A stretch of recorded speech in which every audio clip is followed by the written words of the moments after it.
Hello and welcome to the first episode of the PDPreps podcast. I'm Gus Morris, a sports reporter at the Press Democrat.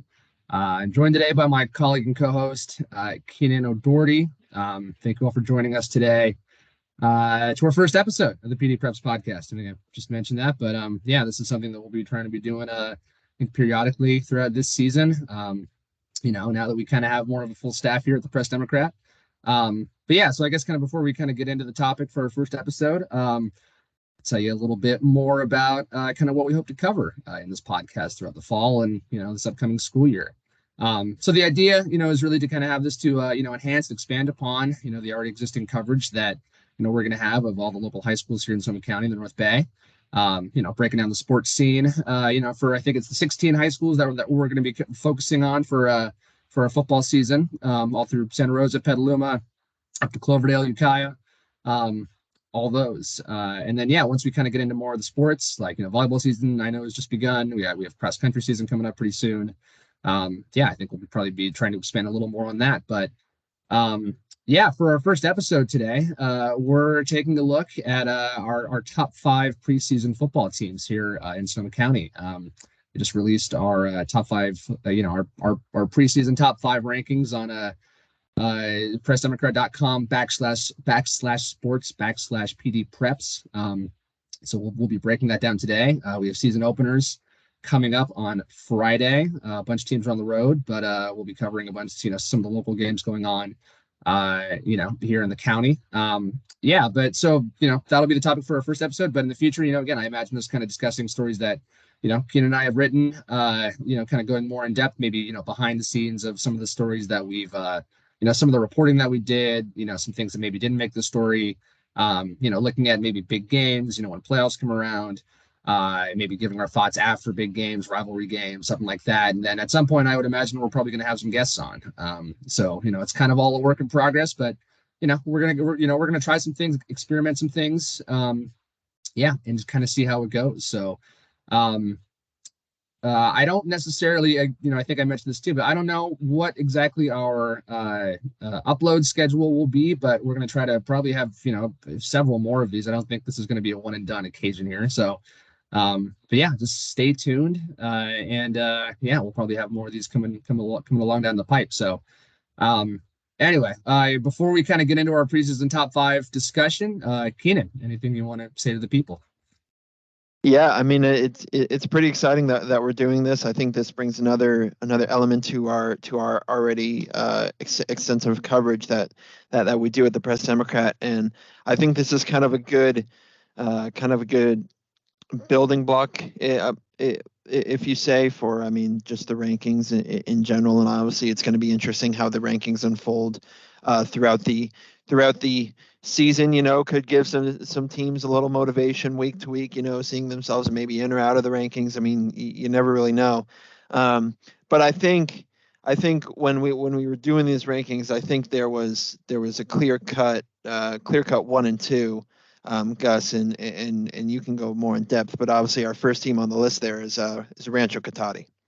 Yeah, I think that's a pretty safe bet. And actually, I guess before we kind of go a little deeper, our top 5 that Ken and I have decided on is number 1 is Rancho Cotati, number 2 we're saying Cardinal Newman, 3 is Windsor, 4 is Casa Grande, and 5 is Montgomery. And like Keenan mentioned too, spots 1 and 2 are pretty clear cut. We see Rancho and Cardinal Newman as kind of our top 2 teams in the area, which has kind of been how it's kind of been the landscape of things here in Sonoma County for a while now.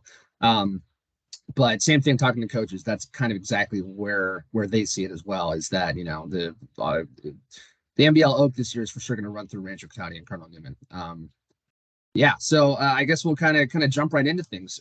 So I guess we're going to start out with Rancho Cotati. So they opened. So last year they went. Let me see. Let me pull those up. Last year they went 10-2 overall, 5-0. They're the reigning North Bay League Oak champs. They lost, I believe it was in the second round of the NCS playoffs last year, Division II. But they are loaded this year. They bring back. I think I've seen a couple rankings so far, and I think most of them, all of them actually, think have Rancho Cotati as the top area team, and I think that's for a very good reason. You look at some of the guys that they have coming back. Three-star wide receiver defensive back, Cy Vajrawale, who's already committed to Cal.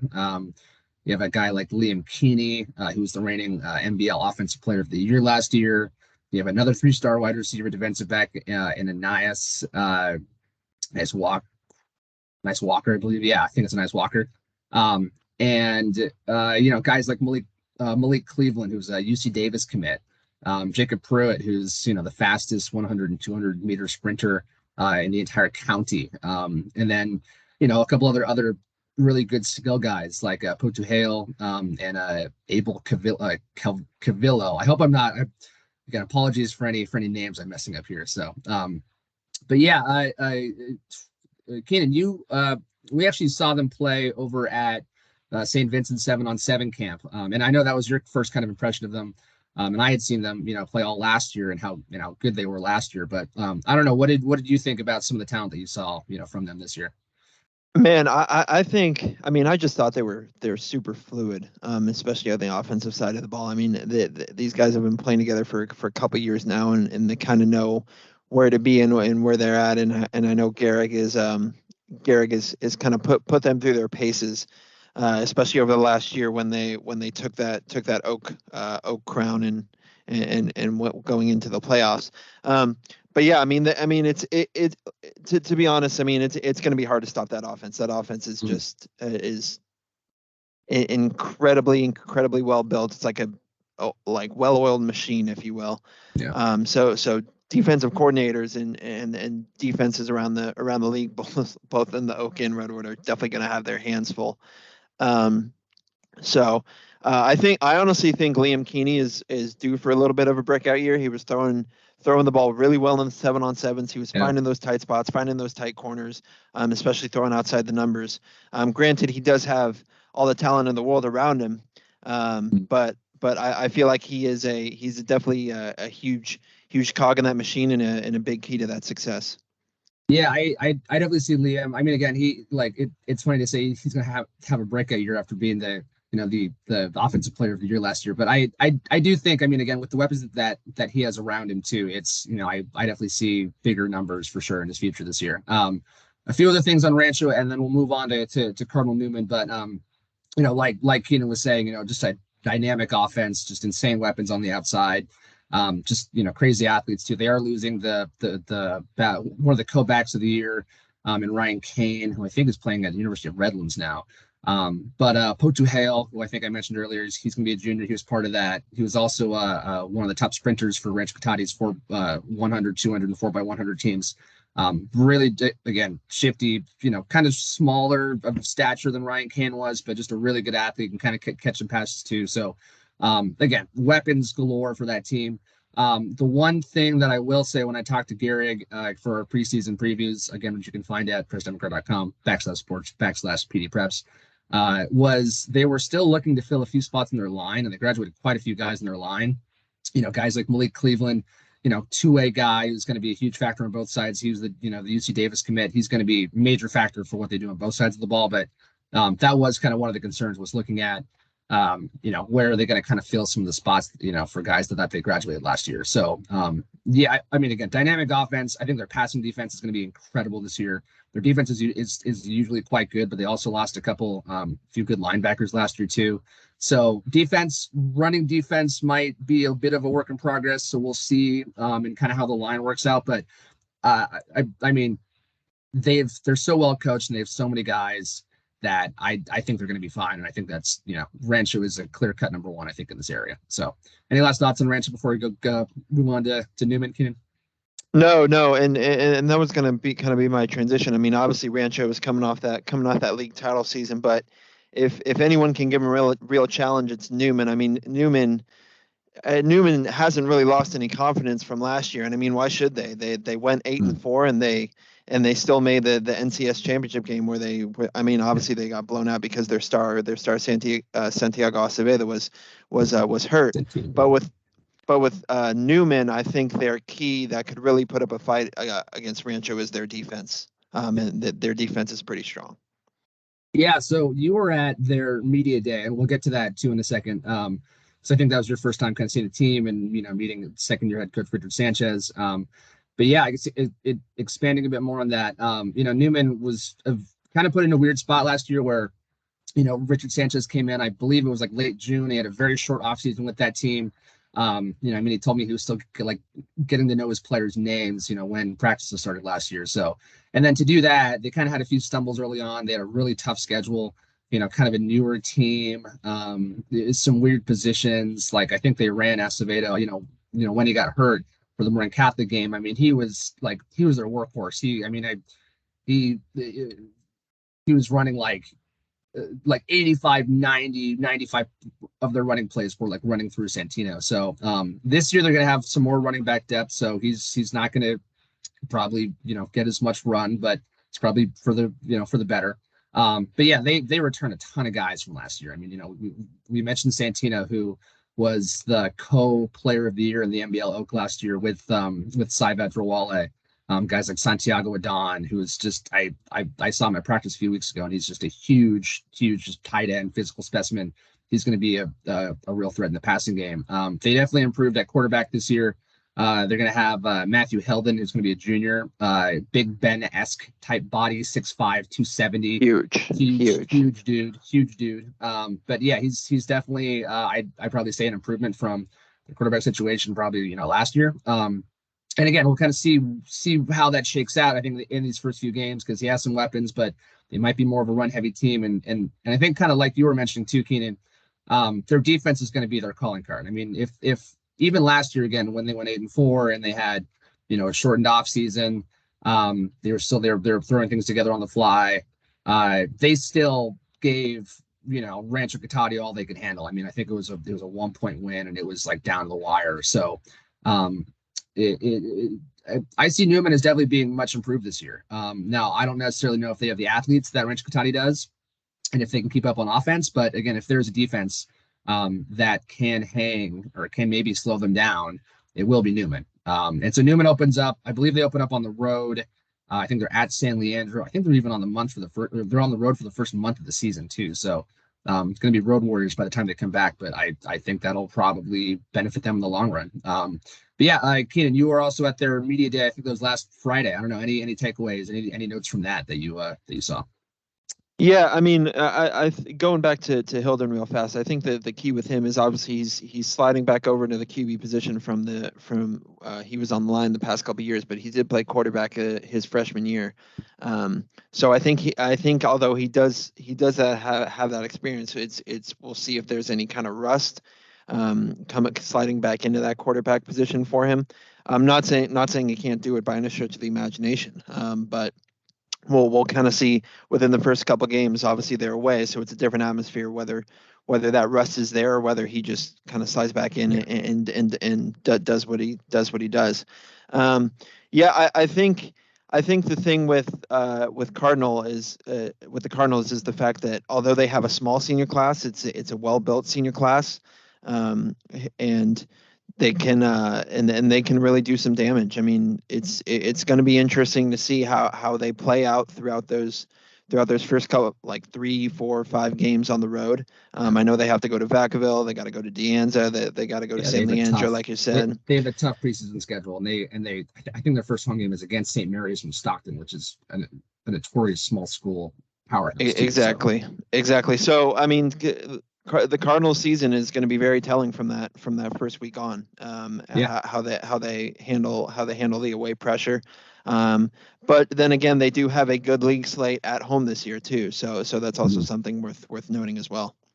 Yep, they host the game of the week or the game of the year that I think that we all have circled is their game at home against Rancho Cotati, October 21st. Yeah, I would imagine. I mean, again, like I think I wrote this in my top games to watch, but I think again, if there's some other weird upset somewhere along the road, or unless there is, I think that's gonna be the game that decides the NBL title this year. So, one more thing, I will say I was talking to those boys at media day, and Gus, I don't think I've ever seen a more confident group of guys. Yeah. These guys are confident through and through. They think they can take the Oak. They think they can beat Vintage. They think they can beat St. Mary's. They there's kind of a confidence brewing within that team that you rarely find, especially at this level. So they think they're going to go far, and honestly, who says they can't? So Yeah, no, I think again expectations are high, and I think they deserve to be this year for Colonel Newman. So all right, well, moving on to our number three team, Windsor. Definitely kind of going to be a new look team this year, or at least a semi-new look team. They obviously graduated.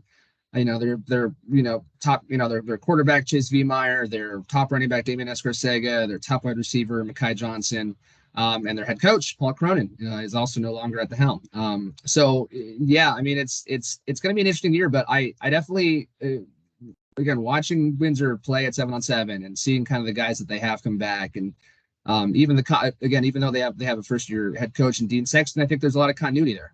Sexton was Cronin's JV coach at Newman, I think for the last decade, and they even jumped over to Windsor at the same time too. So kind of a Paul Cronin disciple. He told me that they're not going to be changing much up on offense. Defensively, they might have a few new looks, but yeah, and then obviously at the skill positions too, they're going to be much different. We both of us saw the Anderson brothers, the freshman sensation last year, Hayden Anderson, and then his older brother Judson Anderson, who will be the new quarterback for the Jaguars. Sexton told me that they probably could have had him up on varsity last year, but they were so set at quarterback that they wanted him to get some reps, and he ended up leading Windsor's JV to a 9-0 record. So he's got a big arm, good thrower. He's bigger body guy too, but he can definitely move a little bit. But then him and his brother Hayden just have this again brotherly connection where it's just throw a ball up and he'll go get it. They're very young this year, also at wide receiver in some of the skill positions. They have, I think it's all four of their starting wide receivers are either, I think three of them are juniors and one of them is going to be a sophomore. But then you mix that in with they have three returners on both sides of the line. And Windsor, you mentioned confidence, and it's kind of odd for a team to have so much confidence with the new head coach and having graduated so much. But Windsor kind of is showing that same thing. So again, you saw them at 7-on-7. Any notes and takeaways that you kind of saw from them? Yeah, again, like you mentioned, the Anderson brothers are going to be huge. I wouldn't be surprised if we saw a lot of decoys from Hayden on a couple of plays, and then Judson finds someone else deep, just because Hayden is such a focal point after the season he had last year. I do think that Windsor, for coming off last season, I do think their schedule is very strong. Obviously, they got to play TAM week 1, and TAM also looked pretty good in the 7-on-7s as we saw, so that TAM can make some noise in the MCAL. But then again, I mean, you're going all over the place with them. You got Lincoln, you got Skyline. I think their big thing is they got to get some momentum going into that final game against Cardinal Newman at home, which is obviously is not going to carry the hype and weight as it did last year, but it's still going to be a big game nonetheless, especially for the Oak. I mean, it could decide the title if you come down to it, So I think they have a very strong team. Keep in mind they won the 7-on-7s, if that means anything. But I think they have a very strong team. I think, and I think they could definitely challenge for that title if they all play their cards right. So yeah, I mean, I think that they were probably the most clear-cut number 3 out of all of our kind of options for number 3. But yeah, I mean, just with a lot of Paul Cronin's staff is also still at Windsor, so that definitely helps. I mean, keeping some sameness to that, so it won't be a huge adjustment for the new guys coming up, and then even like. I mean, again, having a lot of your line back and having guys who played a lot on the line last year is going to be a huge help too. So I think Windsor is going to be really good this year. And you mentioned their non-league schedule and 2 other games I wanted to mention. So they open with TAM this Friday. That'll be our game of the week this week. I'll be out there covering it. But then Escalon, which is a huge powerhouse out in the Sac Joaquin section, and then Campo Lindo, which is always they have an amazing program. So Windsor will definitely be tested early in their pre-league season, and then wrapping up the season, they Host Rancho Cotati. Oh wow, so Rancho goes back to back. So Rancho, so October 14th, Rancho plays at Windsor, and then October 21st, Rancho plays at Cardinal Newman. So, and then Windsor will end the season, like he had mentioned, November 4th, hosting Cardinal Newman. So, yeah, last year's game was really unfortunate that it was canceled. Newman had a COVID outbreak, and that happened last year. It's part of the deal. But yeah, it again, that game on November 4th could also be huge in deciding, what happens with the NBL Oak next year. So, Yeah, yeah, no, exactly, and I think right before we head over, it's man, that's going to be super fun. The Oak, I mean, it's just going to mhm. be, we'll see what's going on. But real quick, we're going to head to the Vine Valley Athletic League for our fourth team, and Gus, you can kind of take this one over. But Casa Grande is looking to go back to back for the first time since 2007, 2008. Yeah, so Casa Grande was kind of a upstart, awesome season last year for them. They had they rode quarterback Jacob Porteous. I think he had 3,700 yards, 46 touchdowns, like an all-state kind of guy. I think I heard he's over at Laney Community College right now. But yeah, they rode him to their first VVAL title. They knocked out Vintage, and actually they won it by tiebreaker because they beat Vintage, and then they lost to American Canyon. So. Still, league title is a league title, and I think it was their first one since like 2014. I think that's wrong, but it's been a while since they had won a league title. So um, uh, definitely big for Casa Grande. And yeah, I think that while they do have to replace Porteous and they have their top three wide receivers, I think this is going to be a reload year for them. We caught them, I think, at the 7-on-7 over at SRJC, and then I caught one of their practices too. And I've been talking to head coach John Antonio quite a bit this offseason too. So yeah, their quarterback this year, Wyatt Abramson. He was the backup to Porteous last year. He played some D. Um, I mean, again, it's hard to replace a guy like Porteous, but again, Antonio has been really really pleased with Abramson so far this offseason. And he's going to have a lot of weapons. Casa always has a huge team. I think they have 55 guys again this year, and that's kind of been the numbers that they've had the last couple of years. They're seeing a ton of turnout. Antonio was funny. He's like, yeah, we have 23 wide receivers, and like no one wants to play running back, which in their offense kind of makes sense since they're wide receiver. They almost had 3,000-yard wide receivers last year, which is insane for high school. So yeah, I mean, again, Abramson is going to have a lot of weapons again this year. Spencer Allman was one of his favorite targets that I was, when I saw their practice a couple weeks ago. Guys like Lucas Miles, Clint Ray, just to name a few more. And then they have a guy in the wings who's coming back from injury, and Ethan Ariana, who Antonio is like over the moon about this guy. But he's come back from an ACL injury, but so he's not going to get rushed back. But this is a guy who can play every position: defense, offense, wide receiver, running back, tight end. Like just throw him in somewhere, and he's going to be a guy. So. He could be a factor once he kind of gets healthy, but again, they're not rushing him back. Few other things too is that it's an interesting team this year because they're pretty senior heavy, even though they graduated a lot of seniors last year. So they're senior heavy again this year, but a lot of the guys didn't really play last year. So they had so many seniors last year that a lot of the juniors just sat and played sparing minutes and stuff. So a lot of those juniors who were backups are now going to are now filling in. So they know the offense, they know how Casa works, they know what to do. But it's going to be different, being starters and playing out there a lot. So they have two big time linemen back in Ryan Cooper and Cody Cornelius. Cody Cornelius, I believe, as a sophomore last year, was a first team all leaguer. This is going to be his third year starting on varsity. He's a huge piece for them. They have their top rusher back and Ryder Jacobson. He looked really good when I saw him at practice. So again, they're going to have their choice of offensive weapons.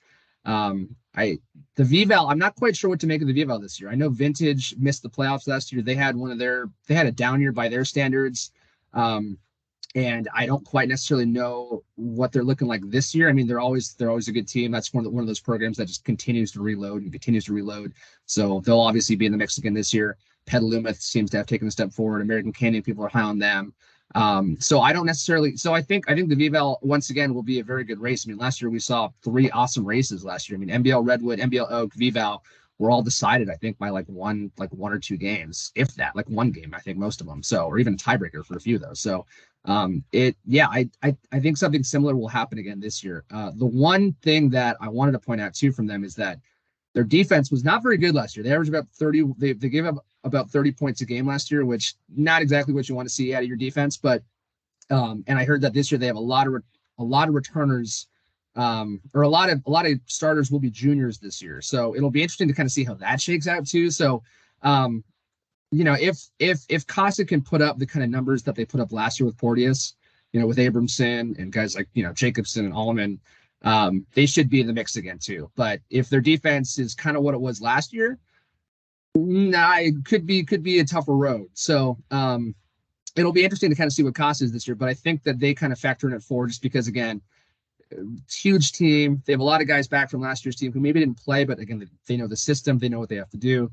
And then they have some good skill guys as well. So I see Casa as being, fourth team is a pretty safe bet for them. Yeah, no, I agree with that. And something else worth noting is they have a behemoth of a non-league schedule as well. Yep. I mean, they got to go to Marin Catholic, they got to play Montgomery, they got to play Ukiah, and then they start their season against Maria Correa, who's had a big improvement off of last season as well. So they have probably one of the tougher roads we see in the area. Or in the coverage area, so it'll be interesting to see how they do. Yeah, so Casa is off this week, but they open next week, September 2nd. It's like hosting Maria Correa. Yeah, and then as Keaton mentioned, at Marin Catholic, and they've been playing that non-league game for a couple of years now, and I think they lost 28-7 or something like that last year. So anyway, I mean, Viva is always tough. Casa likes to schedule tough, so it'll be an interesting year to watch Casa. All right, I think moving on to our last top 5 team here, and then I think we'll touch on them, and then I think we'll wrap up on some of the bubble teams as well. Just mentioning a few of them, but our number 5 team this year is Montgomery. Last year, where did the Vikings go? Last year the Vikings were 7-4, 5-1. Yep, 7-4, 5-1 in the NBL Redwood. They're jumping up to the NBL Oak this year. They tied, they shared the league title last year with St. Vincent and Santa Rosa. They beat St. Vincent last year and they lost to Santa Rosa in a total letdown game. I covered that game, and I think it was one of 3 or 4 games that I'd covered of Montgomery last year, and it was not the team that I know Montgomery to be. So they kind of laid an egg in that one, but again, they rebounded nicely, finished out the season strong, 5-1 overall, or 5-1 in the league. Talking to coaches, around the area and during the offseason, people are really high on Montgomery this year. They bring back a lot of guys, starting quarterbacks back. They're, one of their top wide receivers is back in Keegan Peterson. They have a 6'4" wide receiver in Isaiah Wright, who's also a good basketball player. They also have a huge team, which was something that head coach Vertus Patton had mentioned to me too, is they usually average about, 30s, sometimes high 20s. For their varsity team. They have 46 this year, and 26 of them are seniors. So they're loaded as far as returning talent, as veterans. Offensive line too. They have 4 of their top 5 guys, or 4 of their 5 stars returning. So the pieces are all there. Like, they have the guys in all the spots. It's just playing in the Oak this year is going to be a much bigger challenge than playing in the Redwood last year. Playing teams like Rancho. When 3 of your league games are Rancho, Cardinal Newman, and Windsor, that's tough for anybody. So preseason, again, teams are very high on Montgomery just because, again, of all this returning talent. I think one of the coaches I even talked to said that Montgomery might have the most talent in the county, which, when you take into account Rancho Cotati is also around here too, that's a pretty big statement. So Keenan, again, we saw them this offseason. What did you kind of think of that? Yeah, I mean, they're a true dark horse. They could really wreak some havoc in the Oak, to be completely honest with you. Especially after the season they had last year, where they were kind of one game away from taking that Redwood title outright. And honestly, I think, as we were discussing this while putting this ranking list together, I mean, it was probably a tough choice for that 5th spot. Yeah. But when you look at it all said and done, Montgomery would definitely, I would say had the best resume, I think, to grab that fifth spot. But yeah, I mean, like you said, lots of returners, Mhm. big team. I mean, 46 guys, like you said. That's I think that's definitely one of the biggest in our coverage area. Um, Mhm. but yeah, I think obviously you got most of the line returning. Obviously, the starting quarterback's returning, and he's still looking pretty good. He's not hasn't taken a step back by any stretch of the imagination. And I think their wide receiver, outside of Keegan Peterson, I also think their wide receiver core has really gelled together and is a solid wide receiver group. So Lucas Foy definitely has his options there on the outside. Yeah, Montgomery opens the season this Friday. They're hosting Ukiah, which we'll actually have some coverage of as well. But yeah, one of the other games that I've circled too. I mean, we mentioned that they play Casa Grande as part of their non-league schedule. That'll be a great local game between kind of two programs on the rise. And then September 9th, they're hosting St. Bernard's, which is a small school Division 5 powerhouse out of Eureka. So that should be another good game to watch. But yeah, October 7th, they play at Cardinal Newman, and then October 28th, they play at Rancho Cotati. So, oh yeah, and then Windsor too. They host at home on October 21st. So, I mean, again, when you have those three on the calendar, that'll be tough too. And actually, I'll mention this team as well because we'll get to them kind of in our bubble teams. But they also play at St. Vincent on September 24th. I think that's right before their bye week. So that was those two teams were probably two of the I mean again Santa Rosa before they upset Montgomery, it was pretty much a two-team race. Last year it was pretty much a two-team race in the Redwood between St. Vincent and Montgomery. Monty beat them I think by 9. It was a really close game, especially when you consider like Montgomery has like 1,600 1,700 kids and St. Vincent is like 300 400. So when you look at the size and divisions of those two schools, like it was St. Vincent was punching above their weight class, no doubt, last year. And that'll probably be a question too. Is like I've seen a lot of rankings with St. Vincent probably in the top 3 or 4 teams around the area.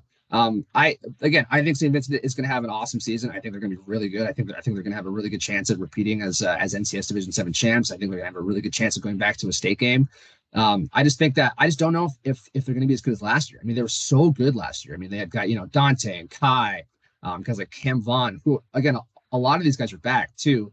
But I mean, again, Dante Antonini, who committed to UC Davis. I mean, do it all guy. I mean, give him the ball, like running back, passing the ball, defensively, he was doing everything. So I think that's going to be a big loss is losing him.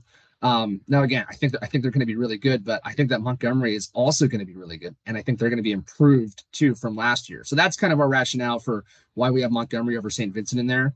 Again, St. Vincent, I think is going to have an awesome season, but Montgomery is probably going to be better this year than they were last year. And I think that's kind of why we gave them the edge at the 5 spot. So I guess anything else in our top 5, Keenan, before we kind of touch on some of the bubble teams we got here before we wrap up. No, no. I will say, and especially for the viewers watching, keep in mind that this isn't a set list. This is going to be changing week by week. So some teams can drop, some teams can come up.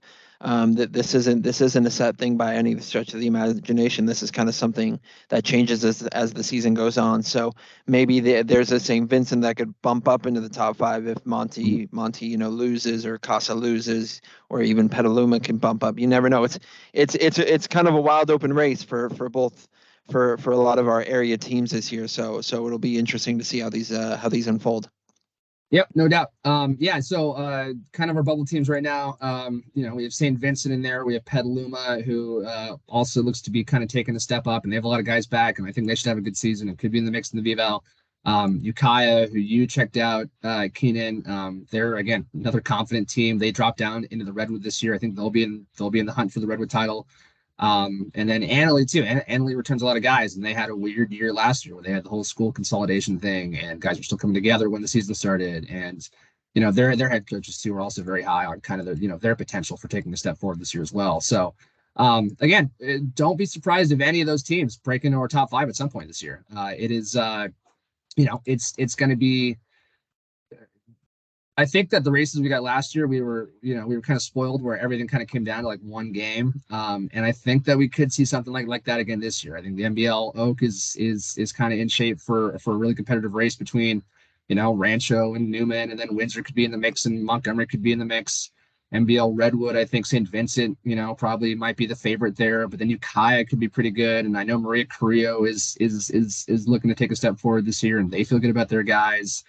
And then Vival too. Vival, Casa probably back in the mix. Petaluma could be a dark horse team there too. Vintage is always tough. Sonoma Valley's, feels good about their guys this year too. So I think we're probably in line for three probably really, really good league races again this year. So yeah, we'll have a lot of that covered this year too. Just stay tuned for more podcasts that we have. We're gonna have coverage, weekly rankings like Keenan said. um, game coverage every Friday night, expanded coverage on Saturdays. So yeah, we're ready to kind of do a whole blowout for football coverage this year. In the North Bay and Sonoma County. So yeah, I think that probably does it for our first episode of the PD Preps podcast. But yeah, I don't quite know what our recording schedule will be on this, but I pretty safe to assume we'll do more of these at some point down the road. So um yeah, Keenan, I don't know, any last thoughts for the viewers today? Yeah, no, it's that kind of smell in the air, and that dog days of August where baseball players hate but football players love, just because it's the start of high school football season, and there's kind of a hype around it like nothing else. So we're excited to get this season going, as I'm sure you guys are as well, and we're ready to roll. Yeah, absolutely. Well, that should do it for us today. Thanks to everyone who joined us for our first PD Preps podcast. Make sure to follow us on Twitter. I'm at JustGuessPD. Keenan, what's your handle? I'm at KODoherty22, KODOHERTY 22. We'll also put a link to those handles in the description as well. So Yep. And then also our main sports account is PD Preps. Once Fridays come around, we'll have kind of rolling game coverage and scores posted there. I think we're also going to try to revive the PD Preps Facebook page as well, and maybe even getting some Instagram pages going up too with some highlights and packages and things like that. So yeah, we have a lot planned this year. Stay tuned for tons more high school football content coming out this fall. All of which you'll be able to find at pressdemocrat.com/sports/PD preps. So anyway, thank you all for listening, and we'll see you next time.